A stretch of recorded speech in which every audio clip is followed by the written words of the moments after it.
Now, if you've been watching me for a while, you know I'm a pretty honest guy. I mean, sometimes maybe I'm too honest, maybe I'm brutally honest, but I'm not gonna stand here and lie to you. This episode of Pokemon is wank. It is really bad. Like, I honestly would not blame you if you skipped this episode entirely. In fact, if you want to do something positive with your day, go to Sophie's TikTok and wish her a happy birthday and go and watch everything on there, because it's fantastic content and it's a lot better than this episode of Pokemon. Oh, good lord, I've got to go through this whole episode. Honestly, like I say, I'm going to link Sophie's TikTok in the description. Would not blame you if you went there right now. Would not blame you at all. Let's get this fucking thing over with. Today's episode begins with the narrator talking about our heroes once again traveling to a tropical island and whining about how announcers never get to have any fun. Good thing you're a narrator then, and not an announcer. A pair of boats race by and splash water all over Ash and friends, and it clearly affects Lapras too. I guess Ash's Lapras doesn't have water absorb. Confirmed. And the award for laziest episode title goes to... Shell Shock. No, but seriously, this is up there with Fire and Ice. Like, this episode title just reeks of, well, what should we call this episode? It's got Kabuto in it, they're trilobites or horseshoe crab kind of things, they have shells, boom, Shell Shock. Yeah, that'll do. Pokemon, why so lazy? After following the two boats to a nearby island, Ash and friends immediately overhear a reporter talking about the island and whether or not it holds the key to solving the mysteries of the extinct Pokemon Kabuto. You know, Kabuto, one of the 5 fossil Pokemon that Ash has already confirmed to not be extinct.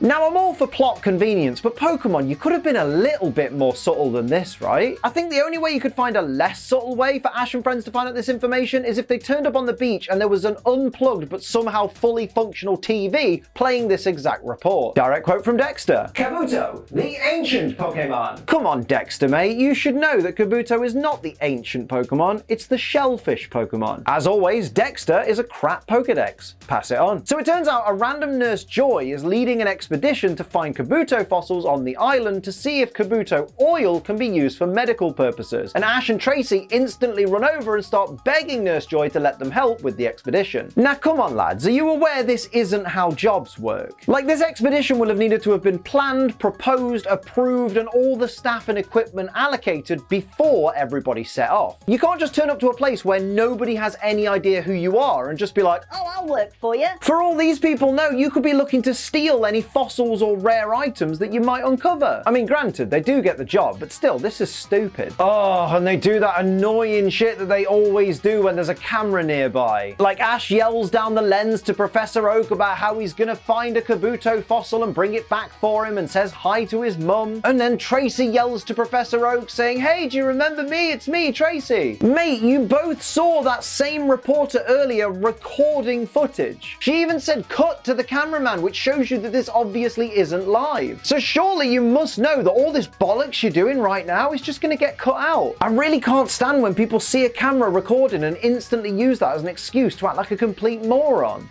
Don't you dare say it. Don't you dare say it. Direct quote from Ash. Well, those fossils just better watch out for me. Mate, they're fossils. Fossils are things that have been dead for thousands of years. They can't watch anything. After the gang walk past this tree, a shadowy figure appears from behind it. A shadowy figure in the bushes behind a tree watching kids? Pedo! Got a pedo over here. Someone should arrest this guy. Or better yet, just stab him in the fucking eyes with something rusty. All the crazy tech they have in the Pokemon world, and still the most high-tech equipment they have for hiking is standard rope. Like, not even a harness or cantilever in sight. That's ridiculous. Oh no, a giant boulder begins rolling towards them, just like in Raiders of the Lost Ark. Do you remember that movie, kids? Do you want to feel old? Raiders of the Lost Ark turned 40 this year. I know, right? Honestly, at this point, just shoot me. Of course, I mean shoot me a quick like on this video and share it on social media and leave a lovely comment down below. If you can't think of a comment, just leave me something generic like Indiana Jones, more like Indiana Boner. Not my best. And if you're new here, thank you for giving my channel a chance, but sorry that this is the first episode you've seen. Like, please go and watch another episode of WTF Moments, and then hit the subscribe button and turn on all notifications so you never miss an episode of WTF Moments. They will be better than this, I promise. As everybody runs from the boulder, Ash reminds Nurse Joy that she brought 2 Machoke along, which then stopped the boulder. How did Nurse Joy even forget that she brought 2 fighting types along with her, especially when they were running alongside her? Joy is a numpty. pass it on. Now I know that the joke is that the reporter is literally reporting on everything that's happening, even down to reporting on the boulder chasing them. But Jesus Christ, after the 4th time of her doing it, I'm already done with this crap. Can we let the next boulder crush her to death, please? Just to shut her up? Meanwhile, further down the cliff, the boulder that Machoke threw away comes flying down and hits James and knocks him off the cliff. And surprisingly, he didn't die when it hit him. I guess the others shouldn't have been that worried then, because it seems like quite a lightweight boulder. Like later on, James is completely unharmed, like no injuries at all, so probably wasn't worth panicking about. At the excavation site, which is at a hidden bay, more boulders start rolling down from the cliffs. And of course, we the audience know that it's the creepy pedo guy pushing them down, but how is he making them all fall all at once so quickly? Like, how hench must this guy be if he can run so quickly from boulder to boulder and push them so they start rolling down the mountain with such little effort? Oh, for God's sake, shut the fuck up! I would say go back and watch this episode just to understand how annoying this woman really is, but honestly, don't go back and watch it. Save yourself the bother. It's such a boring episode, and this person is just the icing on the cake. I'm losing my mind here. After Pikachu spots him, Ash manages to outrun, ambush, and take down this creepy pedo guy with relative ease, which is a WTF moment in itself, but the guy manages to keep himself enveloped in complete and total shade from all angles despite being in direct sunlight. This guy isn't just a pedo.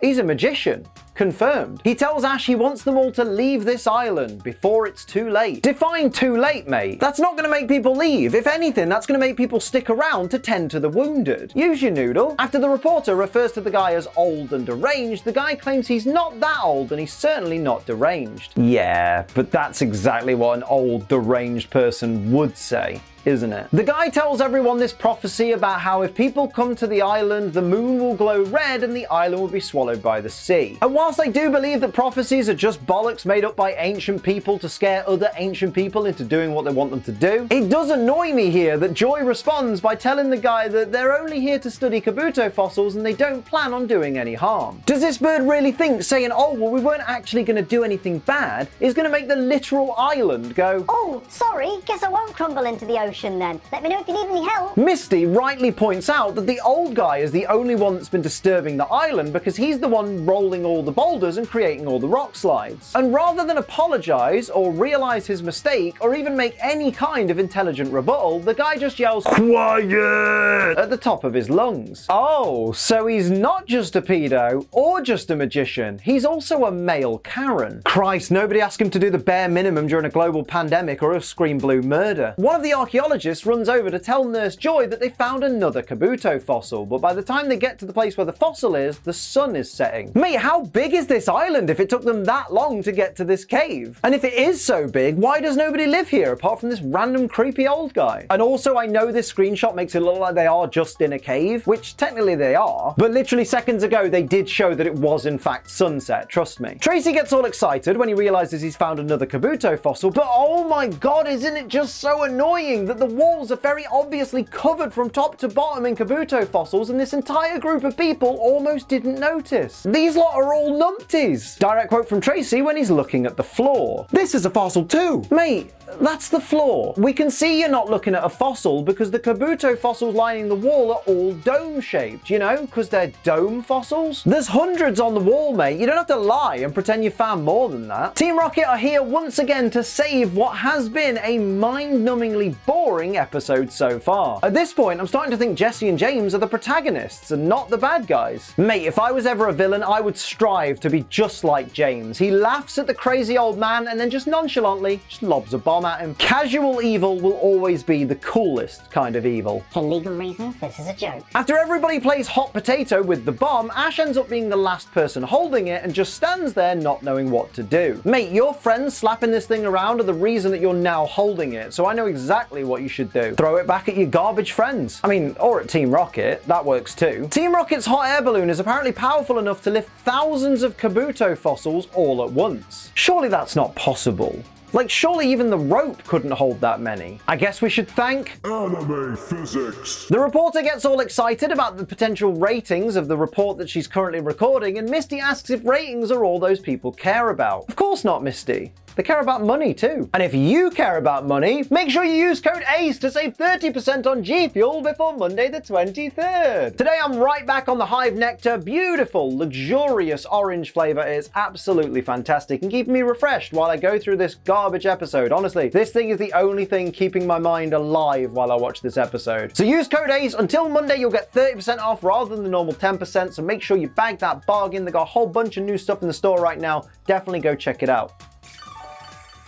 Oh, that is luxurious. Code ACE up in the place, has everything you need. Just remember that G Fuel is for over 18s only because children don't need caffeine. They're annoying enough as it is. And because it contains caffeine, drink it responsibly. Don't be a dickhead. Oh no, it's the blood moon. All the Lionels are going to respawn. The light from the red moon somehow awakens all of the fossils. This is yet another example of the Pokemon Anime writers just going into business for themselves. This isn't how Pokemon fossils are revived. It never has been. For absolutely no reason at all, some of the revived Kabuto start eating the reporter's camera. I guess after thousands of years of sleep, you're bound to be a little bit hungry, aren't you? But to the point you'd eat plastic, metal, and glass? I'm not sure I'll be up for that. People, though, absolutely. One of the revived Kabuto, who I guess is the true hero of the episode, uses its claw to burst Team Rocket's balloon and send them blasting off. I mean, that's great and all, and I'm sure the Kabuto must have hard enough shells so that they can survive the 30-foot drop from the balloon. But how can we be certain that Team Rocket's balloon didn't accidentally carry away one or two of the Kabuto with it? I'm just saying, this was a risky play right here by that Kabuto. So if we're supposed to believe that being bathed in the red moonlight awakens the fossilized Kabuto, why do some of these fossils, which are clearly being bathed in the same red moonlight as the other fossils, not awaken? Are some of them just defective? Are they just dead Kabuto? Like, what's the deal? Like, if you guys are going to write such bollocks, then at least make it consistent. As the island begins to crumble, since it's apparently made of mostly Kabuto fossils, the old guy tells them to flee to the forest and start building rafts, since there's no time to get to their boat. Misty then panics because the rising tide has reached her shoes, but in the very next shot, everyone's on a raised cliff that the waterline hasn't reached yet, and Misty is facing the ocean. So how did that previous shot even happen? It's nice to see I'm not the only one giving up on this episode. Seems like the animators have as well. Direct quote from the reporter. This is even more exciting than my two-part special on Kadabra's spoon removal. Kadabra's spoon removal? Removal from where? It's arsehole. I think at this point I'd rather watch that. I guess it'd be like that show Embarrassing Bodies, but with Pokemon. Misty screams that the water's coming and the old guy yells at everyone to get on the raft. Oh, it's a good thing you told them that, mate. I think everyone else was just planning to stand there and let the ocean wash them away. Ash sends out Lapras and Squirtle, and Misty sends out Staryu and Goldeen, and Ash manages to lasso all 4 Pokemon at once with a single throw. Ash Ketchum is a cowboy.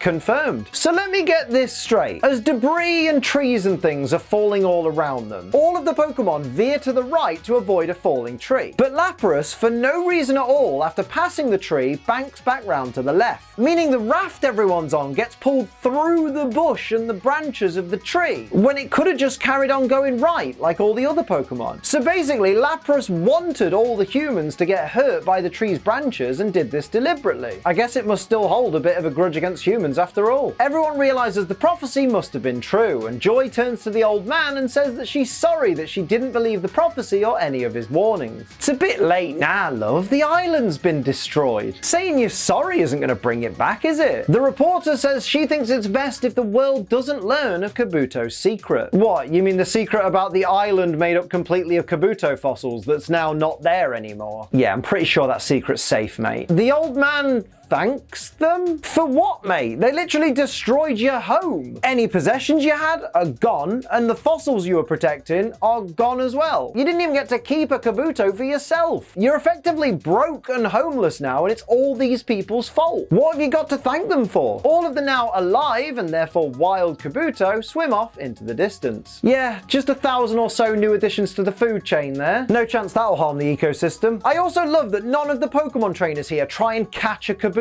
Like, our protagonists really are dumber than a bag of hammers, aren't they? Direct quote from Tracey. They must be looking for a place where it's safe. A new home where they can rest in peace until they come alive again. Wait.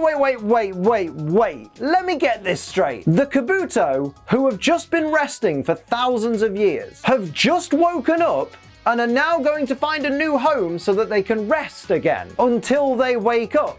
again. And presumably then they'll go and find another place to sleep. What's the point in that? I thought these were supposed to be Kabuto, not Snorlax. Now look, I'm sorry that I've been so hard on this episode. And I'm sorry if this episode of WTF Moments was quite short. But my God, was this episode boring. Like, getting WTF Moments from this episode was like squeezing blood from a stone because it was so hard to watch. I love Pokemon, but I don't love this episode. They legit made an episode all about Kabuto where all the Kabuto did was fall from a wall and walk into the ocean. Okay, one popped a balloon, but that's about it. None of them even evolved into Kabutops. None of them even battled. In fact, no Pokemon battled in this episode. For most of the episode, bugger all happened. And for most of the episode, we had the reporter annoyingly talking us through everything that we could literally see was happening. This has to be up there as one of the worst episodes of Pokemon ever, and I'm so thankful I never have to watch it again. Well, actually, Liam, I think you'll find you forgot to use me in this episode. Mate, I had nowhere to write you in. Like I said, bugger all happened. It was a bad episode. It was a bad episode. Yeah, you know what? Forget the Kabuto. It's this episode that needs to be put to rest. So those are my WTF moments of Pokemon Season 2, Episode 9, Shell Shock. Let me know your favorites and any that I missed down in the comments below. Don't forget to like, share, and subscribe. Get 30% off G Fuel right now using code ACE until Monday, and head to twitch.tv/AceTrainLiam for all of my live streams. I'll be back tomorrow with some Pokemon shiny hunting. Until next time, I'm Ace Trainer Liam.